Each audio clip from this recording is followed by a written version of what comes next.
అర్హులైన లబ్ధిదారులందరికీ ప్రభుత్వ పథకాలు అందించడమే ప్రభుత్వ లక్ష్యమన్నారు ఆలేరు ఎమ్మెల్యే ప్రభుత్వ బీర్లయ్య. యాదాద్రి జిల్లా తుర్కపల్లి మండలం ధర్మారం ఇబ్రహీంపురం గ్రామంలో గ్రామ సభలో యాదగిరిగుట్టలోని 12వ వార్డులో నూతన వాటర్ ట్యాంక్ నిర్మాణానికి శంకుస్థాపన చేసి యాదగిరిగుట్టలోని 5వ వార్డులో ప్రజాపాలన వార్డు సభలో పాల్గొన్న ఆయన ఇందిరమ్మ ఇండ్లు, రేషన్ కార్డ్స్, రైతు భరోసా, ఆత్మీయ భరోసా పథకాలు అర్హులైన ప్రతి లబ్ధిదారులకు ఇవ్వాలనే ఉద్దేశంతో ప్రజాపాలన గ్రామ సభలు ఏర్పాటు చేసి లబ్ధిదారులకు ఎంపిక చేస్తున్నామన్నారు. పథకాలకు ఎంపిక కాని అర్హులైన లబ్ధిదారులు గ్రామ సభలో మళ్లీ పేరు నమోదు చేసుకోవాలని సూచించారు. మొదటి దశలో ఇల్లు లేని సొంత స్థలం కలిగిన నిరుపేదలకు ఇందిరమ్మ ఇండ్లు కేటాయిస్తున్నామన్నారు. జనవరి 26వ తేదీన మొదటి విడత లబ్ధిదారులకు పథకాలు అందజేస్తున్నామన్నారు. రాష్ట్రంలో 40 లక్షల మందికి కొత్త రేషన్ కార్డులు ఇవ్వబోతున్నామని అన్నారు.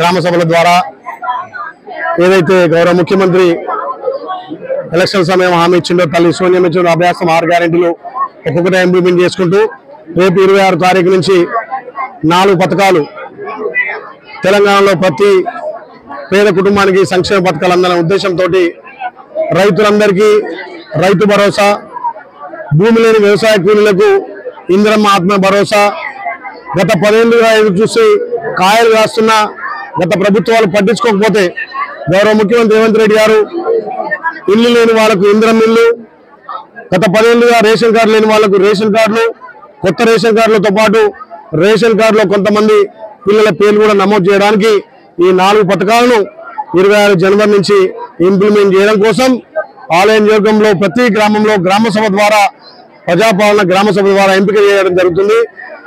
లబ్ధిదారులకు ఎక్కడ కూడా పైరు తావు లేకుండా నేరుగా లబ్ధిదారులకు వెళ్ళాలి. ఈ సెలక్షన్ కూడా ఎవరో నాయకులు లీడర్లో కాకుండా గ్రామ సభ ద్వారా సెలక్షన్ చేసి ఎవరైతే ఇంకా తప్పిపోయిన వారు ఉంటే ఆ రోజే అక్కడ హెల్ప్ లైన్ డెస్క్ల ద్వారా వాళ్ళ పేరు నమోదు చేసి 26 తారీఖు నుంచి యుద్ధ ప్రాతిపాదికన ఈ 4 పథకాలను అమలు చేస్తున్నందుకు నిజంగా గౌరవ ముఖ్యమంత్రికి మా ఆలయ ప్రజల తరఫున ప్రత్యేకంగా ధన్యవాదాలు తెలియజేస్తున్నాం.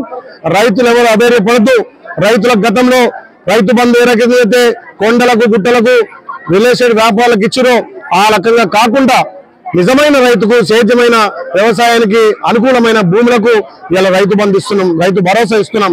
సంవత్సరానికి 12,000తో పాటు భూమి లేని వారి వ్యవసాయ కూలీలకు కూడా ఏదైతే జాతీయ ఉపాధి పథకం 2023-2024 ఒక 20 రోజుల మీద పనికి పోయింటే ప్రతి కుటుంబానికి ప్రతి జాబ్ కార్డు వాళ్లకు సంవత్సరానికి 12,000 రూపాయలు ఇలా ఇందిరమ్మ ఆత్మ భరోసా ఇవ్వబోతున్నాం.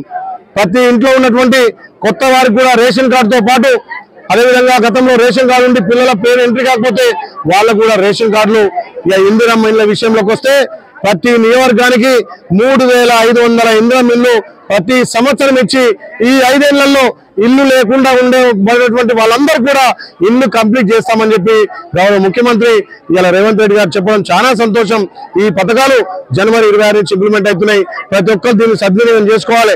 పార్టీలకు అతీతంగా నిరుపేద కుటుంబాలకు ప్రభుత్వం నుంచి సంక్షేమ పథకాలు అందడమే లక్ష్యంగా చివరి వరకు కూడా చేరే విధంగా ఈ ప్రభుత్వం ఆలోచన చేసి ఈ ప్రజాపాలన గ్రామ సభలు పెట్టింది కాబట్టి దీన్ని ప్రజలందరూ సద్వినియోగం చేసుకొని ఈ పథకాలను వినియోగించుకోవాల్సిందిగా అదే కాకుండా తల్లి సోనియా ఇచ్చిన అభ్యాసం 6 గ్యారెంటీలో తెలంగాణలో మహిళా అక్క చెల్లెలకు పెద్దపీట వేసినాం.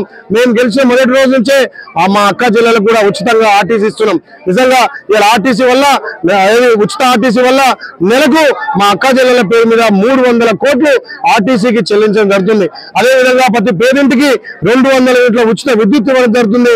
దాంతో పాటు మా అక్క చెల్లెలకు 500కే గ్యాస్ ఇస్తున్నాం. వీటన్నిటితో పాటు సంక్షేమం ఒకవైపు, అభివృద్ధి ఒకవైపు, మిగిలినటువంటి స్కీమ్లను కూడా రేపు జనవరి 26 నుంచి ఇంప్లిమెంట్ చేసుకొస్తున్నాం. తెలంగాణలో రైతన్నలకు పెద్దపీట వేసి భారతదేశంలో ఏ రాష్ట్ర ముఖ్యమంత్రి కూడా ఇంత పెద్ద సాహసోపేతం లేదే రైతుకు పెద్దపీట వేసిన ప్రభుత్వం తెలంగాణలో కాంగ్రెస్ ప్రభుత్వం. ఇలా ఏకకాలంలో 2 లక్షల రుణమాఫీ 27 రోజుల్లో 22,000 కోట్లతోటి 25 లక్షల మంది రైతులకు రుణమాఫీ చేసిన ఘనత కాంగ్రెస్ పార్టీ. కాబట్టి ఇది పేదల ప్రభుత్వం, ఇలా రైతుల ప్రభుత్వం, నిరుద్యోగులకు ఉద్యోగాలు ఇచ్చే ప్రభుత్వం. కాబట్టి ఈ ప్రజాపాలన ద్వారా ఇంకా కూడా తెలంగాణ దేవనాభివృద్ధి చెంది ఆలేరు అన్ని విధాల అభివృద్ధిలో అగ్రగామిగా ఉండాలనే ఉద్దేశంతో ఈ ప్రజాపాలన కొనసాగుతుంది. దీన్ని రైతులందరూ, నిరుద్యోగులందరూ, యువకులందరూ, మహిళలందరూ సద్వినియోగం చేసుకోవాలని చెప్పి తెలియజేస్తున్నారు.